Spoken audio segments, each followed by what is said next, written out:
kapatid na naisip na regalo para sa iyong sarili? Have you disqualified yourself from receiving a Christmas gift? Let's ask the Lord to bless us as we ponder this message. Merry Christmas, myself. Our Father, teach us to know your will. Teach us to see your face. Teach us, Father, to capture your truth and apply it in our daily lives. May you teach us, Father, the true, the full, and the complete meaning of Christmas. And even as we ponder your words tonight, may your Holy Spirit descend upon us. Let your Holy Spirit infill our hearts. Open our spiritual eyes and ears so that we can see you, O God. Aside from you revealing yourself to us, we are helpless and we can never really know you. Set us free from the bondage of ignorance. Speak to us with boldness. Teach us. And we beseech you to protect us from all lies and all deceptions of the evil one. May you also protect us from all evil men. And in the name of Christ, we bind the spiritual enemy so that he may not work against us. Speak to your people as we are assembled in the name of Jesus Christ. Amen. So, Merry Christmas, myself. Nasubukan niyo na ba yung kumisan mananalamin kayo? Good morning, myself. Kuminsan, sobra ang emphasis ng Christian thought and Christian doctrine sa pagsaserve sa iba, may nakakalimutan yata tayo. Nalilimutan natin yung ating sarili. At gusto kong ipaalala, nasa kutakot-takot na sermon na siguro narinig nyo na to give to others, gusto ko naman sabihin sa inyo ngayon, give to yourself. John 3:16 says, For God so loved the world, and brother and sister, I have no doubt that you and I are part of that world. Kasali ka rin doon. So sa pagmamahal natin sa kapwa, huwag natin kakalimutan na mahalin din natin yung ating sarili. Probably it's not the kind of message that you expect. Na dudok-dokin ko kayo sabihin, mahalin yung iba, mahalin yung iba, mahalin yung iba. Yes, at marami na tayong nasabi niyan at narinig niyan.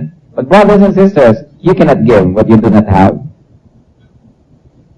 Charity begins at home. Kaya kailangan meron tayo para sa ating sarili. Many Christians are too busy giving gifts away, material and spiritual. They are too busy with others and forget about themselves. I'd like to ask you a question. What do you want for Christmas? What do you want from the Lord this Christmas? Psalm 37 verse 4, Delight yourself in the Lord, and He will give you the desires of your heart. Marami sa atin masyadong ascetic ang ating pagtingin sa Christianity. To the point na puro pagdurusa, puro denial, at puro pagtitiis at pagtitimpi. Totoo, maraming pagdurusa, maraming denial, maraming pagtitiis, maraming pagtitimpi. Pero sa mga bawal lang. Yung mga bagay na hindi pinagbabawal ng Panginoon, we are to enjoy. Because the Lord said, I came that you might have life and have it abundantly. Kaya sabi naman, delight yourself in the Lord, and He will give you the desires of your heart. Pero siyempre, meron ding protective mechanism yan because if we delight ourselves in the Lord, siyempre, hindi naman tayo magde-design ng mga masasama at mali. Kaya ibibigay naman ni Lord. What do you want from the Lord? What do you want for Christmas? Naisip mo na ba yun? Siguro lagi natin iniisip, ano kaya ang gusto niya na ibigay ko sa kanya? Ano kaya ang gusto ng nanay ko? Ano kaya ang gusto ng boyfriend ko? Ano kaya? Matapos natin naisip lahat yan, isali naman natin sa iniisip natin, ano naman ang gusto natin? What do you want? And also, what do you need? Meron kaya sa atin ngayon that you still need salvation? Hindi pa nakakatiyak ng saved. Well, baliwala, kahit 100 Pasko ang ating i-celebrate, kung hindi pa tayo saved, baliwala yun. The true message of Christmas is that we should be saved. Jesus was born, and that's not the thing. Jesus was born to die for our sins. Kaya nga sabi ni Percy Bysshe Shelley, we look before and after and pine for what is not. Our sincerest laughter with some pain is fraught. Our sweetest songs are those that tell of saddest thought. At totoo, even our happiest Christmases are always tinged with some element of sadness. Kasi ang kasiyahan ng Pasko, may kakambal din yan na lungkot ng Biyernes Santo. The Lord was born to die. Hindi natin kakalimutan yon. Pero sa ating pag-enjoy ng Christmas, na-ponder na ba natin at naisip natin na I can celebrate Christmas because I already benefited from its meaning? That Jesus died for me, that I can be free from sin, that I am saved. What do you want and what do you need from the Lord? Maybe you need salvation. Nandun na ako sa other people need salvation. People need the Lord. Settled na yung issue na yun. We should bring it to them. Pero sabi ni Paul, matapos ko kayong turuan, I will not want to disqualify myself. Baka turo tayo ng turo ng salvation sa iba, tayo hindi saved. Pwede mangyari yun. Yung mga theoretical, yung mga intellectual, naiintindihan ng isang bagay, na ituturo, pero sila hindi nag-benefit. So do we need and do we want salvation? And then, aside from that, what else do you want or need this Christmas? Maybe other pleasant things. Marami tayong mga gusto, marami tayong mga kailangan, marami tayong mga kailangan na hindi natin gusto, at marami tayong mga gustong hindi natin kailangan. Pero ano yung gusto na natin ay kailangan pa natin? What do we really need? Dapat isip-isip na ba natin yan? What do I need? Sometimes what I need is something pleasant. But many times, brothers and sisters, what we need is something unpleasant. We may not want it, but we need it. Like discipline. Baka naman ang kailangan ipamasko natin sa ating sarili ay disiplina. Or correction. This is what we need. We always want to be free, but we need to be corrected. We want to be free spirits, but we need to be disciplined. So pag-isip-isipin natin this Christmas, what do I want and what do I need? And the Lord will give us what we want and what we need if we delight ourselves in Him. How can we receive God's gift? I'm sure that the Lord has a gift for you, aside from salvation. Because sabi niya, I came that your life may be complete, it may be abundant, it may be full. So marami pang extra. Yung salvation, kumbaga, skeleton pa lang yun, wala pa yun ng mga rekado. But the Lord would like to fill our lives with many good things. How can we receive God's gift for us? One, of course, is you should know what you want. And you should know what you need. Many people don't even stop to ponder to think what they want and what they need, so they never get to have it. Why? Because for us to have what we want and what we need, we've got to know it, and then we've got to ask. Matthew 7:7, ask and it shall be given you. Seek and you will find. Knock and it will be open to you. Many people don't have because they do not ask. Many people do not have because they do not ask. They do not ask because they do not even know what they want. Or they do not even know what they need. Because they are so busy thinking of other people's wants and needs, they forget about themselves. And then to have faith that the Lord likes to give it to us, and the Lord can give it to us, and the Lord likes to give it to us. Hindi naman tayo nilikha ng Diyos para sabistahin, para gutumin, para tikisin, para pagtiisin na lamang lagi. The Lord gave us life so that we can enjoy it to the full. And we must have that faith in the Lord. Somewhere along the line, religiosity has made us and convinced us and conditioned us to think that God does not want us to enjoy. Na puro ang gusto ng Diyos ay magdusa tayo at magtiis na lamang. That is not true. We must have faith. And when we ask, we must have faith that the Lord likes to give it to us. James 1:6-7, but when he asks, he must believe and not doubt.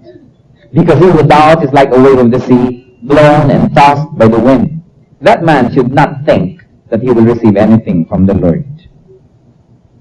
Then how else can we have what we want and what we need from the Lord aside from knowing it and then asking for it and having faith? We must be ready to receive it. What do you want? What do you need? But brother and sister, are you ready for it? Are you ready to receive it? Make your life a ready, a willing channel of blessing. A ready, a willing receptacle of blessing.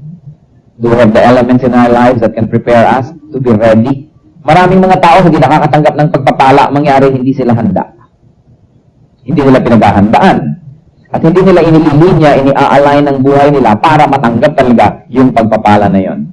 In other words, what I've been trying to say, brother and sister, all along is that, look, this Christmas, we should give to others, but give also to yourself. And what do you really need? What do you really want? Bayaan yung pakialaman ko ang buhay nyo at sabihin ko sa inyo ngayon what you really need and what you want mo. Anong pakialam mo? But agree with me or disagree, what you need really is time for yourself. Psalm 23 verses 1-3, the Lord is my shepherd. I shall not want. He makes me lie down in green pasture. He leads me beside still waters. He restores my soul. Papakialaman ko kayo mga kapatid. Ang kailangan ninyo ngayon, ngayong Paskong to, ngayong year-end na to, kailangan nyo ng oras para mapag-isa kasama ang Diyos. Why? Because when we are together with the Lord, He becomes our shepherd. We don't have any wants because we feel our needs. He makes us lie down in green pastures to restore us, to give us rest, so that we can find Him and we can find our relation with Him. And after that moment of togetherness with the Lord, we can be ready to face the world again. Not to go back to normal, but to change the way that we deal with the world and with our lives. Akala ng iba, ang retreat. Ito, umaandar ang mundo, kasama ka, titigil ka muna, magre-retreat ka, you will catch your breath, magpapahinga ka, magpapalakas ka, tapos balik ka ulit para sumama. Hindi ganun ang retreat. Ang retreat, kasama ka, pumwera ka, para tingnan mo kung anong mali sa ginagawa mo, kung anong tama sa ginagawa mo, at pagbalik mo doon, hindi ka na tulad ng dati. Babalik ka rin, pero hindi tulad ng dati. Ang retreat ay hindi lang pahinga para magkaroon ka na naman ng lakas na gawin ang lahat ng ginagawa mo. A retreat is a time when we need to see what we should change, what we should continue, what we should do better, what we should do more, what we should do less. And really, brother and sister, kung gusto ko ba talaga itong girlfriend na to? Gusto ko ba talaga itong boyfriend na to? Huwag nyo na itanong kung gusto yung asawa nyo, talagang yan na yan. Gustuhin nyo na yan. Ano bang ginagawa ko sa buhay ko? Ito ba talaga dapat ang gawin ko sa buhay ko? Mga kapatid, bigyan nyo naman ng regalo ang sarili nyo ngayong Pasko. Have time to think about these things. To find new directions. Itaas-taas naman ang level of our spirituality. Itaas-taas naman ang taste natin sa buhay. Bigyan naman ng konting heroism ang ating existence dito sa daigdig. Everywhere, life is full of heroism. We need heroes left and right. And we need to be alone with God. Only when we are alone with God can we fully comprehend Him and can we fully grasp the energy, the power, the strength that He gives to each one of us.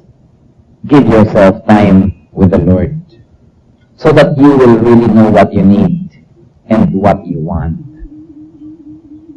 Sa dami ng boses na bumubulong at sumisigaw sa atin, sa dami ng kamay na humihila sa atin, sa dami ng mga kamay na nagsasabing dito ka, itong gawin mo, naguguluhan na tayo dyan. Sa dami ng ministry kung minsan na kinukuha mo sa church, hindi mo na rin malaman kung ano ang gagawin mo sa buhay. At kung minsan, gawa ka ng gawa, Christian service, pero meron ka bang joy? Dapat naman, tumigil ka sandali, kapatid. At itanong mo sa iyong sarili, ano ba talaga ang gusto ko sa buhay? And this Christmas, have that time as a gift for yourself. Para masabi mo naman, Merry Christmas, myself. Bising-busy ka, balot ng balot sa regalo sa iba. Bising-busy ka, pagluluto para sa iba. Bising-busy, dalaw dito, dalaw doon, punta dito, punta doon. Pero paano ka na? There's a lot of demand from us in all directions. Unless the center of our personality and our spirit is firm, it will collapse. Kasi ang daming nag-aagawan, tug of war. There's a lot of people who are fighting for our attention, for our affection, for our love, for our devotion. So, kanino natin ibibigay? Ang dami-daming causes fighting for our lives. Kanino natin i-dedicate ang buhay natin? Maraming causes. Mayroong mga Save the Seas, Save the Whales movement. Diba? May Save the Orangutan. Ang dami-dami niya ng mga causes. May historical causes to preserve historical houses. Merong causes to promote nationalism. Merong causes to help the destitute and the blind. Merong mga causes na tutulungan ng mga street children. May causes to educate namang yan. Ano ba ang cause na pagdededicate mo, kapatid, ng iyong buhay? Naisip na ba natin yun? Give yourself that gift. Lahat naman tayo may Christmas break.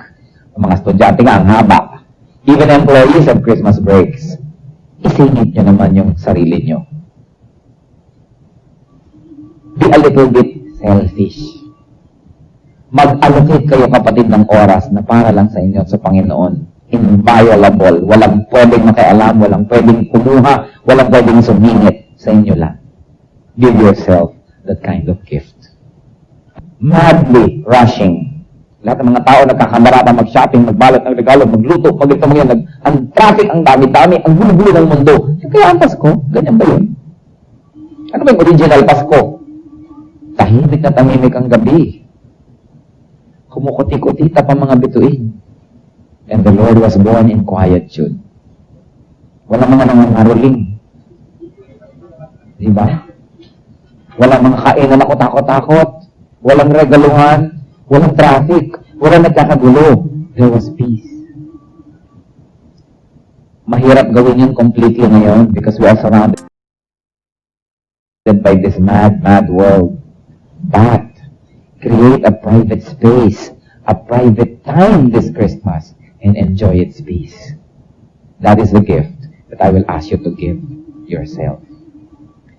It's one of the best gifts that you can give to yourself. To have peace with the Lord, to talk with Him, ask Him, and then we will be ready to face the new year. Our Heavenly Father, we commit to you this Christmas time. Tulungan mo kami, Panginoon, turuan na huwag kaming madaya ng mga huwad na kahulugan ng Pasko. At makita namin ang tunay na kahulugan nito at yun ay magkaroon kami ng panahon na isip-isipin ang aming buhay. Kung ano ka sa amin, ano kami sa iyo.